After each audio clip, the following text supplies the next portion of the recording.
آؤ دین کی باتیں کریں، اس سے صرف نماز روزہ حج ہی مراد نہیں ہے، دین کی باتوں میں حضور کا ذکر بھی آتا ہے۔ اور صحابہ کی مجالس جس طرح دین کی تفہیم، نماز روزہ کی تدریس اور اس کے ابلاغ کے لیے منعقد ہوتی تھی، الگ سے صحابہ کی مجالس کا انعقاد جو ہے وہ ہوتا تھا حضور کے خالص ذکر کے لیے۔ اور اس پر صحابہ میں سینکڑوں احادیث موجود ہیں۔ میں آپ کے سامنے صرف 3 احادیث رکھنا چاہوں گا، اور آپ کی توجہ مجھے ایک لمحے کی درکار ہے، چونکہ رات اس وقت میں داخل ہو چکی ہے کہ آپ پوری توجہ کریں گے، نہیں تو نیند آپ کو دبوچ لے گی۔ تو ایک روایت ہے جس کو امام مسلم نے روایت کیا ہے، امام نسائی نے روایت کیا ہے، امام ترمذی نے روایت کیا ہے، حدیث صحیح ہے۔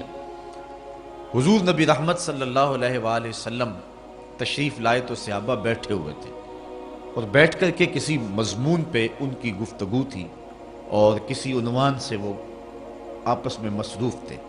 تو آقا کریم نے آ کر کے پوچھا کہ ما اجلسکم، میں یہ لفظ پڑھ رہا ہوں، یہ سنن نسائی کے ہیں، ویسے مسلم میں بھی روایت ہے، ترمذی میں بھی روایت موجود ہے۔ آقا کریم نے کہا ما اجلسکم، تمہیں کس شے نے یہاں بٹھایا ہوا؟ آپ سے بھی کوئی پوچھ سکتا ہے نا، رات کا پچھلا پہر ہو رہا ہے، آپ لوگ سارا دن مصروف رہے ہیں، کوئی بندہ بھی آج کل فارغ نہیں ہے، تو آج یہاں اتنی دیر تک آپ کیوں بیٹھے ہوئے ہیں؟ تو کوئی سوال کر سکتا ہے، تو آپ اس کا کوئی جواب تو دیں گے اسے۔ تو حضور علیہ السلام نے صحابہ کو کہا ما اجلسکم، تم کیوں بیٹھے ہوئے؟ تمہارے جلسے کا مقصد کیا ہے؟ مقصد جلوس کیا ہے؟ تو صحابہ نے جو جواب دیا وہ جواب سنیے۔ انہوں نے کہا جلسنا نذکر اللہ، جلسنا ندعو اللہ وَنَحْمَدُهُ عَلَى مَا هَدَانَا لِدِينِهِ وَمَنَّ عَلَيْنَا بِكَ۔ آج کے جلسے کا مقصد یہ ہے کہ اللہ نے آپ کی صورت میں ہمارے اوپر جو کرم کیا ہے اس پر اللہ کا شکریہ ادا کرنے کے لیے بیٹھے ہوئے ہیں۔ اب مجھے بتاؤ میلاد اور کیا ہے؟ یہ لفظ مسلم میں نے پڑھے ہیں، جو ہے وہ نسائی کے۔ اب مسلم کے لفظ تھوڑے سے مختلف ہے، اس میں حضور نے کہا ما اجلسکم، تو یہاں ہے ندعو اللہ ونحمدہ، وہاں یہ ہے نذکر اللہ ونحمدہ علی ما ہدانا للاسلام، یہاں لدین ہی ہے، یہاں للاسلام ہے، یہ تھوڑے سے لفظوں کے ساتھ فرق ہے، حدیث ایک ہی ہے، مفہوم ایک ہی ہے۔ تو کہا صحابہ یہاں تمہیں کس نے بٹھایا ہوا ہے، کیوں بیٹھے ہوئے ہو؟ عرض کی جلسنا ندعو اللہ ونحمدہ، ہم اللہ کی تعریف کر رہے ہیں اور اللہ کو پکار رہے ہیں اور اس کا شکریہ ادا کر رہے ہیں۔ کس بات پہ؟ علی ما ہدانا لدینہ، کہ اس نے ہمیں دین کی ہدایت دی، وَمَنَّ عَلَيْنَا بِكَ، اور آپ کی صورت میں ہمارے اوپر احسان کیا کہ آپ عطا کر دی۔ یہاں حضرت حسان بن ثابت کی بولی دیکھیے، وہ کہتے ہیں مَنَّ عَلَيْنَا رَبُّنَا أَمْ بَعَثَ فِينَا مُحَمَّدًا صلی اللہ علیہ وسلم، ہمارے رب نے ہمارے اوپر یہ احسان کیا ہے کہ حضور عطا کر دیا۔ اگر اسی کو اردو میں ڈھالیں تو لفظوں کی ترتیب یوں ہوگی کہ فضل رب العلا اور کیا چاہیے، مل گئے مصطفیٰ اور کیا چاہیے، من علینا ربنا ام بعث فینا محمد، یہ حضرت حسان بن ثابت کے لفظ ہیں رضی اللہ تعالیٰ عنہ۔ تو صحابہ نے کہا کہ آج ہم بیٹھے اس لیے ہیں کہ آپ کی صورت میں ہمارے اوپر جو کرم ہوا ہے اس پر اللہ کا ذکر کریں۔ جب صحابہ نے یہ جواب دیا، توجہ چاہوں گا، تو حضور نے ارشاد فرمایا صحابہ کیا تم اس بات پہ قسم اٹھاتے ہو کہ تم اسی لیے بیٹھے ہوئے ہو؟ صحابہ تم اس بات پہ قسم اٹھا سکتے ہو کہ اسی لیے بیٹھے ہوئے ہو؟ صحابہ نے عرض کی اللہ کی قسم ہم اسی لیے بیٹھے ہوئے ہیں، اللہ کی قسم ہم اسی لیے بیٹھے ہوئے ہیں۔ پھر فرمایا میں نے تم سے جو قسم لی ہے کسی تہمت کی وجہ سے نہیں لی، تمہارے قول کی صداقت میں مجھے کوئی شک نہیں تھا، اس شک کو دور کرنے کے لیے تم سے قسم نہیں لی، بلکہ قسم لینے کا مقصد کچھ اور تھا، اور وہ کیا؟ اتانی جبریل فاخبرنی ان اللہ یباہی بکم الملائکہ، تم تو باہر بیٹھے تھے، اندر میرے پاس جبریل آئے، انہوں نے مجھے آ کر کے کہا محبوب ذرا باہر نکل کے تو دیکھو کیا ہو رہا ہے، ان اللہ یباہی بکم الملائکہ، اے صحابہ تمہارے اس عمل پر اللہ فرشتوں میں فخر فرما رہا ہے۔ وہ کون سا عمل تھا جس پہ اللہ فخر فرما رہا ہے؟ یا رسول اللہ جلسنا نذکر اللہ ونحمدہ علی ما ہدانا للاسلام، آج ہم اس لیے بیٹھے ہیں کہ اللہ نے ہمیں ہدایت اسلام دی ہے، اس پر اللہ کا جو ہے وہ شکر ادا کر رہے ہیں اور اس کا ذکر کر رہے ہیں، وَمَنَّ عَلَيْنَا بِكَ، اور آپ کی صورت میں ہمارے اوپر جو کرم ہوا ہے اس پر اللہ کا شکر ادا کر رہے ہیں۔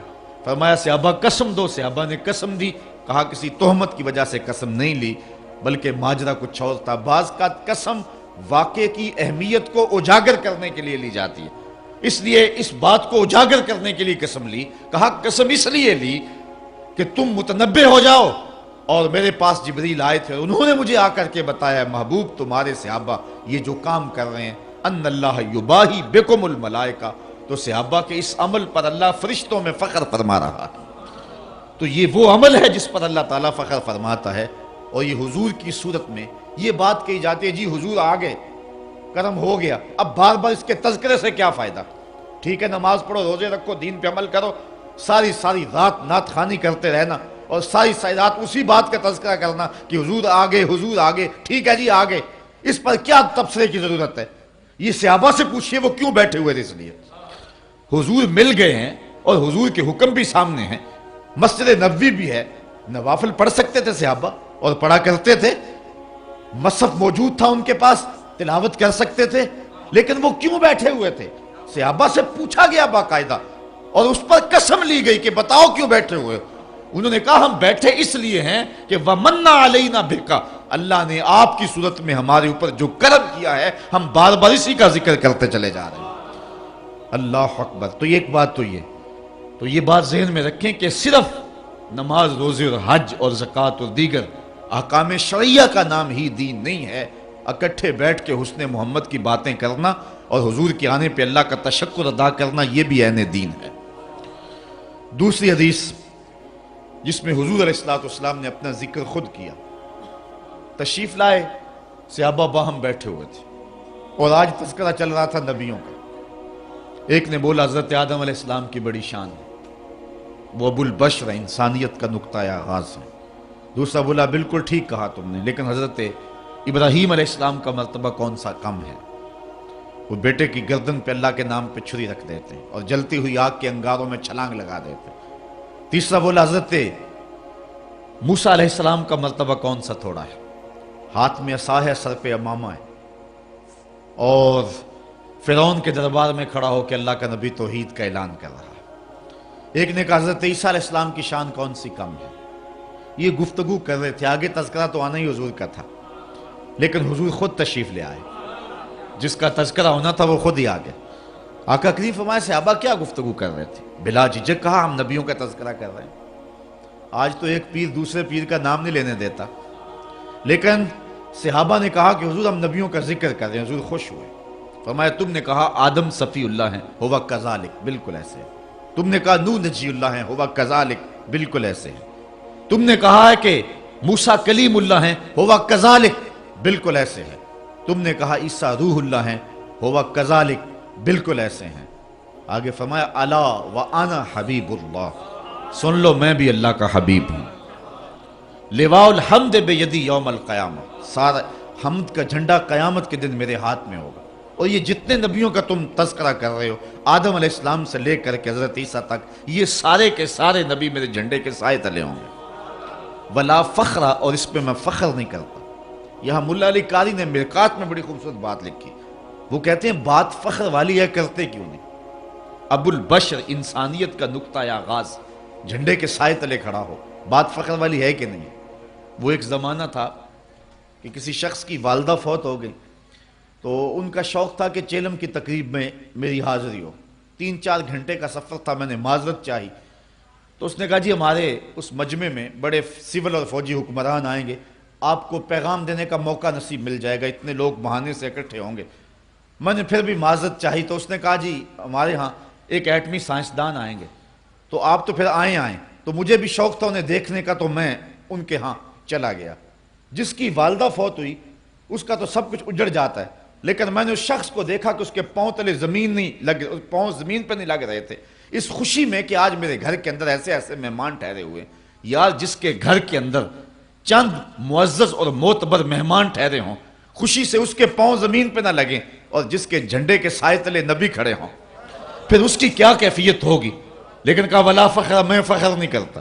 ملا علی قاری بولے ابو البشر، انسانیت کا نقطہ آغاز، جھنڈے کے سائے تلے، لیکن ہے ولا فخر، میں نہیں فخر کرتا۔ شہنشاہ حسینہ، ماہ خوباں، جس کے چراغ حسن سے پورا مصر روشن ہو گیا. جناب یوسف علیہ السلام جھنڈے کے سائے تلے کھڑے ہیں. بات فخر والی ہے کہ نہیں ہے؟ کہا ولا فخر میں نہیں کرتا.